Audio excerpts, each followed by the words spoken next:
नमस्कार, big debate में आपका स्वागत है। मैं हूं आपके साथ दीपक भदौरिया। राम जी करेंगे बेड़ा पार। जी हां, अयोध्या में राम मंदिर के शुभारंभ के साथ ही 2024 के चुनाव का शंखनाद भी हो चुका है। पीएम मोदी से लगाकर बीजेपी शासित राज्यों के मुख्यमंत्री श्री राम के दर्शन करने के लिए पहुंच चुके हैं। बीजेपी राम नाम की धुन पर ध्यान लगाकर लोकसभा के चुनावी मैदान में उतरी है। वहीं अब मध्य प्रदेश की मोहन कैबिनेट भी श्री राम दरबार में नजर आ रही है। आज राम जी की शरण में मोहन मंत्रिमंडल की टीम पहुंची है, जहां पर मंत्रिमंडल ने राम जी के दर्शन करके पूजा अर्चना की, साथ ही सुख समृद्धि कल्याण की प्रार्थना की।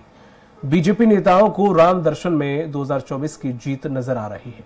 तो आज बिग डिबेट में यही समझेंगे कि क्या 2024 में राम जी बेड़ा पार करेंगे। लेकिन उससे पहले देख लेते रिपोर्ट। देश की सियासत को राम दर्शन में अब 2024 के दीदार नजर आ रहे हैं। केंद्र सरकार से लगाकर बीजेपी शासित राज्यों के मुख्यमंत्री राम जी की शरण में पहुंच रहे हैं। इसी कड़ी में अब इन तस्वीरों को गौर से देखिए। मोहन सरकार अब राम दरबार की शरण में जा पहुंची है। जी हां, सीएम डॉक्टर मोहन यादव अपनी कैबिनेट के साथ राम जी के दर्शन कर रहे हैं। राम की शरण में मोहन मंत्रिमंडल की ये तस्वीरें वाकई अनोखी और अनूठी हैं। श्री राम के दर्शन करते हुए मोहन मंत्रिमंडल के सदस्य काफी उत्साहित नजर आ रहे हैं। सीएम डॉक्टर मोहन यादव और मंत्रियों का कहना है कि अयोध्या जाने पर गर्व हो रहा है। आज इस बात की खुशी है कि श्री राम लला के दर्शन करने के लिए अयोध्या में राम जी के दर्शन हुए हैं। ऐसा लगा जीवन धन्य हो गया। प्रभु राम का दर्शन ये कई जन्मों के पुण्य प्रताप का प्रसाद होता है और आज हमने अयोध्या में आके भगवान राम के गर्भगृह बनने वाले नवनिर्माणाधीन मंदिर के अंदर भगवान के दर्शन किए। ऐसा लगा साक्षात प्रभु स्वयं अपने रूप में विराजमान है। मेरी अपनी ओर से बाबा से यही कामना है, तो बाबा महाकाल की नगरी से आता हूँ कि भगवान राम सब पे कृपा करे, बाबा महाकाल सब पे कृपा करे और हमारी सनातन संस्कृति की ध्वजा ऐसे ही लहराती रहे। फिलहाल राम दरबार में मोहन सरकार की ये भक्ति भाव और श्रद्धा से भरी तस्वीरें अद्भुत हैं। मोहन मंत्रिमंडल ने अयोध्या में भगवान श्री रामलला के दर्शन करके मध्य प्रदेश की खुशहाली की कामना की है। नागरिकों के जीवन में सुख समृद्धि कल्याण की प्रार्थना की है। खास बात यह है कि राम जी के भव्य दिव्य मंदिर में नतमस्तक मंत्रिमंडल काफी खुश नजर आ रहा है।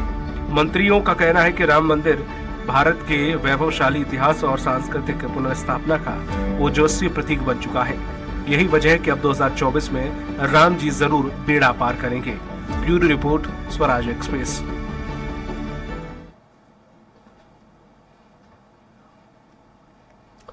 और इसी पर चर्चा करने के लिए खास पैनलिस्ट हमारे साथ जुड़े हुए हैं।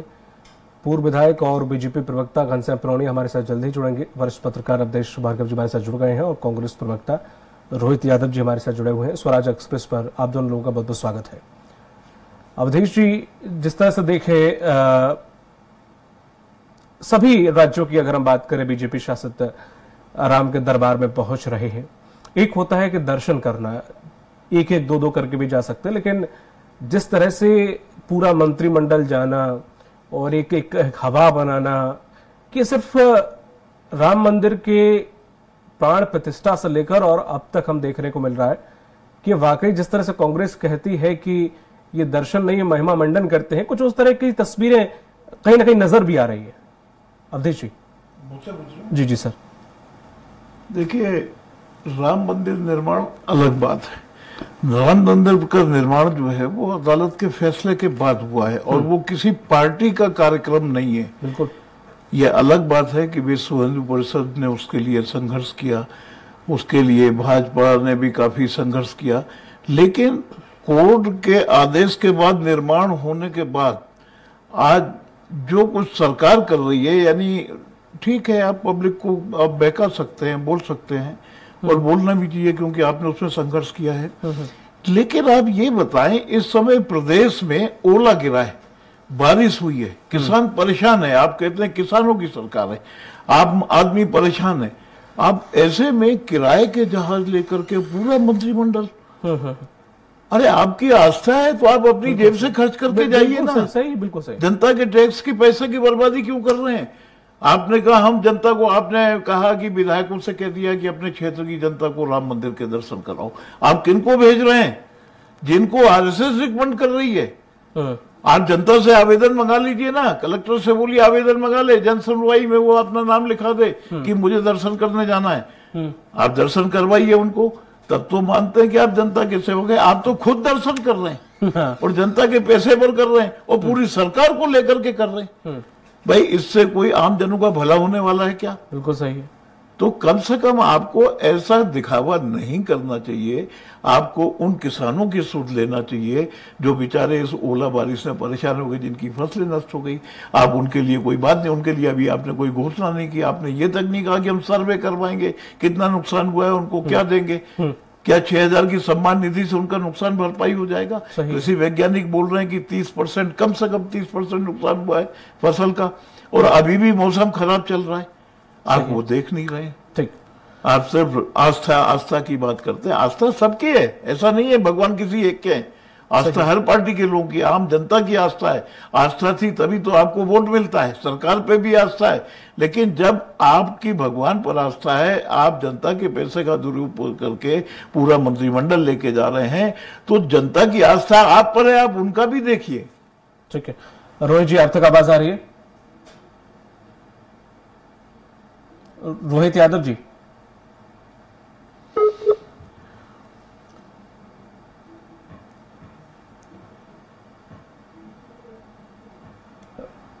रोहित जी आप तक आवाज आ रही है? रोहित जी से संपर्क नहीं हो पा रहा। अवधेश जी, जिस तरह से आपने ये कहा कि जनता के पैसों से, अगर आपको ये एक चीज और बिल्कुल बड़ी अच्छी आपने कही, ये ट्रेन भी तो जाती है। आप ट्रेन से जा सकते थे, आपको मंत्रिमंडल ले जाना था, आप ट्रेन के माध्यम से ले जाते थे, खुद के माध्यम से बस करके जा सकते थे। आपने फ्लाइट ही चूज की, क्यों की? वो भी जनता के पैसों से आप ये सब कुछ कर रहे हैं। ये वही मेरा कहना है कि आप जनहित के कार्य देख नहीं रहे हैं। चुनाव सर पर है, आचार संहिता लगने वाली है। आप जितना भी नुकसान बारिश में सड़कों का हुआ था वो रिपेयर हो नहीं रही है। एक तरफ आपकी सरकार में आप देख रहे हैं, आज ही का ताजा मामला है कि NHAI का एक इंजीनियर 60 लाख की रिश्वत लेते पकड़ा गया। यानी इससे अंदाजा लगाया जा सकता है कि जनहित के कितने कार्य हो रहे हैं। और इन कार्यों में यानी आप अगर 60 लाख रिश्वत में ले रहे हैं, तो आप बताइए वो काम कैसा हो रहा होगा। और इतनी प्रतिष्ठित कंपनी, आप एक आदमी अगर कुछ भी गलत करता है तो आप उसके घर में बुलडोजर चलवा देते हैं। आप चलवाइए बंसल कंपनी के बिल्डिंगों में बुलडोजर, वो तो सरकार को लूट रहे हैं, जनता के साथ धोखा कर रहे हैं। ये तो देशद्रोह का मामला है कि निर्माण कार्यों में आपने गलत किया है, तभी तो आप रिश्वत दे रहे हैं। तो कुल मिलाकर के आस्था की बात जहां तक है, आप आम जनता को, मेरा तो आपसे निवेदन है सरकार से कि आम जनता ने आस लगा के बैठी थी, आज उनकी आशा पूरी हुई है। राम मंदिर का निर्माण हो गया, स्थापना हो गई है, तो आप उनसे आवेदन मंगवा लें। कलेक्टरों को, तहसीलदारों को बोले, पटवारी को बोले, वो आवेदन लेकर के सरकार के पास पहुंचाए और एक बार जनता जनार्दन का तो भला करके देखो। आप तो जाते रहते हैं। बिल्कुल अवधेश जी, जिस तरह से देखा हमने कि मोदी की गारंटी, सिलेंडर इतना होगा, इतना किसानों को मिलेगा, इतने MSP पे धान खरीदा जाएगा, इतने MSP पे गेहूं खरीदा जाएगा, तमाम सारी योजनाएं की गई। अब आचार संहिता लगने वाली है, ये और खिंच गया 6 महीने। अवधेश जी, आपका प्रश्न दोहराइए जरा। जी, मोदी की गारंटी की जो बात कही थी, चाहे वो किसानों को धान और उनके गेहूं MSP पे लेने की हो, सिलेंडर सस्ता करने की हो, तमाम सारी जो योजनाएं मोदी की गारंटी के रूप में उन्होंने रखी थी जनता के सामने, अब आचार संहिता लगने वाली है तो ये और खिंच गया 5-6 महीने। अब विधानसभा चुनाव तो हमने उन योजनाओं के सहारे निकाल लिया, अब आने वाले लोकसभा चुनाव में भी हम उन्हीं गारंटी के सहारे वो लोकसभा चुनाव निकाल लेंगे। देखिए मोदी जी ठीक है, जहां तक फॉरेन पॉलिसी बहुत अच्छी है उनकी, विकास कार्य उनके बहुत अच्छे हैं, उन्होंने काफी कुछ विकास किया है। कुछ योजनाएं जो विदेश में चल रही हैं, जो विदेश से जो उन्होंने मैत्री संबंध बनाए, लेकिन देश की तरफ उनका ध्यान पूरी तरह नहीं है। वो सिर्फ अपने समर्थकों, अपने कारिंदों पर डिपेंड हैं। आप देखिए लाडली बहना योजना लागू हुई थी, आज सरकार का पूरा कर्जा उठा करके लाडली बहना को देना पड़ा। आप दूरगामी योजना क्यों नहीं बनाते? आप ऐसी योजना क्यों बनाते जिसमें कि सरकार भी मुसीबत में आ जाए? आज ही मैं कहीं देख रहा था किसी समाचार में कि 18+ की महिलाओं को 1000 रुपया माहवार दिया जाएगा। तो आप चुनाव में ऐसे वायदे तो कर देते हैं, लेकिन उनको पूरा करने के लिए आपके पास कोई रोड मैप नहीं होता है कि वो पैसा आएगा कहां से। आपके पास इतने बड़े बड़े आर्थिक विशेषज्ञ हैं, आप पहले योजनाओं को उनसे परीक्षण कराइए, ये देखिए कि आप उनको कहाँ से अरेंजमेंट करेंगे पैसे का। और किसानों की, आम जनता की, बहनों की, आज आयुष्मान की क्या हालत है। मैं सरकार की योजनाओं की बात अगर करूं, आयुष्मान कार्ड में कोई अस्पताल इलाज करने को तैयार नहीं है। क्यों तैयार नहीं है? क्योंकि उनके बिल अटके हुए हैं, उसमें भी पहले काफी भ्रष्टाचार हुआ। तो ऐसी योजनाएं मत लाइए जिसमें भ्रष्टाचार की खिड़कियां हों और लोग भ्रष्टाचार करें। शुरू में हमने देखा है कि अस्पताल वाले मरीजों को पकड़ के लाते थे, उनको माला डालते थे, उनको अच्छा खाना खिलाते थे और 3 दिन बाद लाखों का बिल बना के उनको डिस्चार्ज कर देते थे और उसमें उनको पैसे भी देते थे। तो ऐसा नहीं होना चाहिए। आपको ऐसी योजनाएं बनाना चाहिए जिसमें कम से कम जनता का लाभ हो, सरकार के पास पैसे की कमी नहीं रहे। आप कर्जा ले करके अपनी घोषणाओं को पूरा करते जाते हैं, उसमें जो जितना भी टैक्स आता है वो ब्याज में चला जाता है। आप आज तक पेट्रोल की कीमत नहीं कम कर पाए, आप आज तक गैस की कीमत नहीं कम कर पाए। आप कानून में भी एक यूनिवर्सल लॉ है जिसको वैश्विक कानून बोलते हैं कि किसी भी अपराधी को सजा देने के पहले उसका अपराध बताया जाता है कि तुमने अपराध किया। आपने हमें नहीं बताया, हमारी गैस की सब्सिडी खत्म कर दी, आपने बुजुर्गों के रेलवे पास खत्म कर दिए, आपने जो भी कंसेशन बुजुर्गों को मिलता था या आम लोगों को मिलता था, आपने पत्रकारों के कंसेशन बंद कर दिए। तो कुल मिला करके आप हमें सजा देते जा रहे हैं, लेकिन आप हमें हमारा अपराध नहीं बता रहे हैं। और आप नए नए लोकसभा चुनाव भी हमारे साथ रोहित भी जुड़ गए हैं जो कि कांग्रेस से है। और रोहित जी, जिस तरह से देखा जाए, अगर मंत्रिमंडल राम मंदिर दर्शन करने के लिए पहुंचा है तो कांग्रेस को किस चीज से आखिर ऐतराज है? दर्शन करने के लिए गए, उससे पूरा मंत्रिमंडल गया एक साथ, उससे क्या वजह है जिसकी वजह से कांग्रेस पर ऐतराज जता रही है? देखिए, आप राम मंदिर दर्शन करने गए हैं तो मैं तुलसीदास जी की एक चौपाई से उनका सारा विश्लेषण आपके सामने कहूं, जिसे कहते हैं ना कि मनु मलिन तनु सुंदर कैसे, विषरस भरा कनक घट जैसे। तो ये पूरी भाजपा की, चाहे केंद्र की चाहे राज्य की सरकार हो, इन सब का हाल यही है कि ऊपर से देखने में ये जितने साफ सुथरे और चमकदार लगते हैं, इनके मन में इतनी कालिक है, इनके मन में जनता के लिए एक रत्ती भी कहीं कोई जगह नहीं है, इनके हृदय में कहीं कोई ऐसा भाव नहीं है कि ये सेवा भाव से कोई काम करें। मैं आपको एक बहुत छोटा सा उदाहरण देता हूँ। ये सारी समस्याओं से लोगों का ध्यान भटका के किस कदर ये लोगों को धर्म के नाम पर राजनीति करते हैं, मैं आपको बताता हूँ। ये 29 तारीख का पेपर है मेरे हाथ में। आपके भोपाल शहर में 3 घंटे तक पटवारी के लिए जिन लोगों ने आवेदन किया था, जिन बच्चों ने एग्जाम दिए थे, वो अभ्यर्थी 3 घंटे तक प्रदर्शन करते रहे, रैली निकालते रहे। और होता क्या है कि पुलिस उनको रोक रोक कर पीटती है।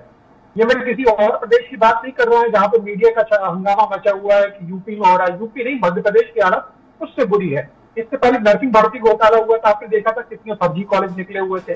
अभी ये बहुत गंभीर है कि पूरी जगह जब ओलावृष्टि हुई है, ऐसी जघन समस्या में किसानों को छोड़कर ये लोग भाग खड़े हुए हैं। सारा प्रदेश के जितने मंत्रिमंडल है वो आस्था के नाम पे राजनीति करने राम मंदिर के दरवाजे पहुंचे हैं। मैं तो ईश्वर से प्रार्थना करता हूं कि इनको सद्बुद्धि दे कि अगर जनता ने आपको चुन के भेजा है, यहाँ पे मैं हमेशा एक प्रश्न चिन्ह आज भी खड़ा कर रहा हूँ, पहले भी करता रहा हूँ, ये अगर ईवीएम छोड़ बैलेट पेपर से चुनाव करवा ले तो इनको शायद कुछ और कहानी सामने आ जाएगी। मगर फिर भी मैं कहता हूं, अगर आप सत्ता में हैं तो इतने नशे में मत रहिए, कम से कम उस जनता का तो परख कर लीजिए जिसने आपको पूर्ण बहुमत की सरकार दी। आप उसे किस मुंह आपके पास अब लोकसभा में वोट मांगने जाएंगे? आपने लाडली बहना की बात करी है, मैं उनको बताना चाहता हूं, आपने सारा जो कर्ज है, अभी एक और पेपर मेरे हाथ है, देश के परिवारों का, ये भी 29 तारीख का ही पेपर है। देश के परिवारों पर कर्ज 5 साल में 2 गुना हुआ। अब आप बताइए कि पिछले 5 वर्षों में अगर हर परिवार पे कर्ज 2 गुना हो रहा है, इसकी जिम्मेदार कौन है? हमारे ऊपर टैक्स पे टैक्स आप बढ़ाए जा रहे हैं, महंगाई बढ़ रही है, पेट्रोल डीजल के नाम पर आप कुछ सुनने को तैयार नहीं है, आप अंगूठा दिखा देते हैं। आपकी हर बात जुमले से ज्यादा कुछ साबित नहीं हो रही है। आप कब तक अपने दायित्वों से भाग? ठीक है, रोजी बात करते हैं यहाँ आऊंगा मैं आपके पास। घनश्याम करोनिया जी भी हमारे साथ जुड़ गए हैं, पूर्व विधायक है। घनश्याम जी, जिस तरह से अभी मंत्रिमंडल गया है, आप दर्शन कराए या फिर अभी तो सिर्फ पूरा मंत्रिमंडल गया, बाद में शायद पूर्व विधायक या विधायकों का भी मंडल जाए, ऐसा कुछ प्रोग्राम फिक्स करके रखा हो, ऐसे कोई रणनीति हो? घनश्याम जी, रोनिया जी, अब तक आवाज आ रही है?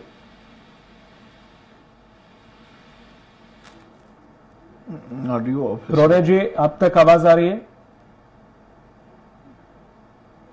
ठीक है, प्रोनिया जी के पास मैं वापस लौटूंगा अगर वो जुड़ते हैं दोबारा से।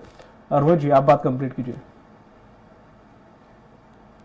मैं आपको एक बात बहुत विनम्रता से कहना चाहता हूँ, इन सभी समस्याओं के मूल में जो है वो ये जिस ढंग से सत्ता पाने के लिए लालायित है, मेरा इन लोगों से हाथ जोड़ के निवेदन है कि आपकी एक बार हिंदू महासभा ने मुस्लिम लीग के साथ मिलकर इस देश का एक बंटवारा करवा दिया था। मैं आपसे हाथ जोड़ के पुनः निवेदन करता हूं कि दोबारा इस तरह की धर्म की राजनीति ना करें, ये बुलडोजरवाद यहां से बंद करें, नहीं तो आप लोगों को इतना बांट देंगे कि वो रोटी रोजी छोड़ करके सिर्फ और सिर्फ बंटवारे को उतारू हो जाएंगे। ठीक है रोहित जी, कांग्रेस कब जा रही है रामलला के दर्शन करने के लिए? कांग्रेस कब जा रही है? कंडीशन में आ जाएगा। इस बात को आप नहीं समझ रहे हैं। बहुत हल्के स्तर की राजनीति है। धर्म के नाम पर आप कब तक लोगों को बहकाते रहेंगे? बिल्कुल सही, हर घर में सहमत हूं। हर घर में कोई न कर ले या कर्ज के बोझ तले न दबकर आत्महत्या कर दे। आप किस हद तक ले जाना चाहते हैं? अपने वादों को आप पूरा करने की बजाय हर बार एक नया दे देते हैं। राजस्थान से बोला था 450 रुपए में सिलेंडर मिलेगा। पूरे प्रदेश में इन्होंने बड़े बड़े होल्डिंग्स और पोस्टर लगाए थे। आज क्या हुआ? नतीजा शून्य है। वादा खिलाफी से इनको कोई परहेज नहीं है। इन लाल किले पे खड़े होकर झूठ बोलने वाले लोग हैं। संसद में झूठ बोलना इनकी आदत में शुमार है। और मैं आपको बोलता हूं, इनके पास से दो चीजें हटा लीजिए। ठीक है रोहित जी, मैं आपके पास लौटूंगा। रोहित जी मैं लौटूंगा। घनश्याम जी एक बार फिर से हमारे साथ जुड़ गए हैं। घनश्याम जी, जिस तरह से जितने हैं विधायक मंत्रिमंडल गया है रामलला के दर्शन करने के लिए, क्या आप हो आए हैं या फिर अभी शायद दूसरी बार में पूर्व विधायक और विधायकों का डेलीगेशन भी जाए दर्शन करने उसके इंतजार में? जी देखिए, हम सब लोग भारतीय जनता पार्टी के अनुशासित कार्यकर्ता हैं और आज माननीय मुख्यमंत्री जी के नेतृत्व में हमारा मध्य प्रदेश का पूरा मंत्रिमंडल सब अपने और वो रामलला के दर्शनार्थ वहां पहुंचने का कार्यक्रम तय हुआ था। और जब भी हम लोगों को जैसे पूर्व विधायक है, पूर्व सांसद है या भारतीय जनता पार्टी के अन्य प्रकार के जो कार्यकर्ता हैं श्रेणी अनुसार जब आदेश मिलेगा तब जाएंगे ही। लेकिन श्रद्धा अनुसार जो जा रहा है तो उसको मना ही नहीं है, क्योंकि माननीय प्रधानमंत्री जी ने जब इसका शुभारंभ किया था, लोकार्पण किया था। लोकार्पण शुभारंभ तो दुकान का होता है, प्राण प्रतिष्ठा की थी घनश्याम जी। हाँ, तब उन्होंने ये निवेदन किया था भीड़ को देखते हुए कि अपन अपने जो योजना के अनुसार वहां पहुंचे। और इसलिए हम सब लोग कार्यकर्ता उसका पालन करते हुए जब भी हमें आदेश मिलेगा हम सब लोग जा रहे हैं उसमें। ठीक है घनश्याम जी, जिस तरह से लगातार विपक्षी आवाज उठा रहा है कि जनता के पैसे से आप एरोप्लेन में जाके दर्शन कर रहे हैं, ट्रेन से भी तो जा सकते थे, बाकी सब यात्री भी जा रहे हैं, आप भी चले जाते। देखिए, अगर मेरा निवेदन ये है कि कार्यकर्ता होने के नाते, दर्शनार्थी होने के नाते हम सब लोग उसका अनुसरण भी करते और आगे भी करेंगे। लेकिन अगर कहीं कोई शासकीय अतिथि के नाते शासकीय योजना के तहत अगर जाता है तो वो विषय अलग है। लेकिन अगर हम स्वयं जाते हैं तो अपने ही खर्चों पर जाने का प्रयास करते हैं और अपने खर्चे पर सब जाने का कार्यक्रम उसमें रहने वाला है। तो ये तो दर्शन करने के लिए तो निजी हो गया ना सर, ये तो शासन की योजना। कोई रामलला से कोई लोकार्पण के लिए पैसा मांगने डील करने थोड़ी ना गए हम सर।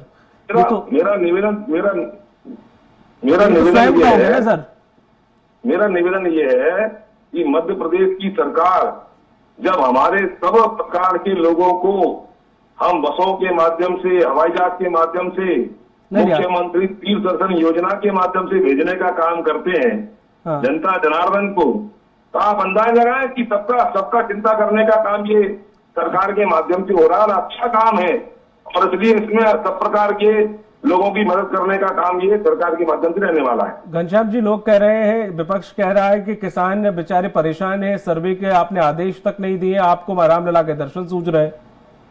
नहीं, विपक्ष को वरिष्ठ पत्रकार भी कह रहे हैं। देखिए, विपक्ष को तो क्या दिखाई नहीं दे रहा है।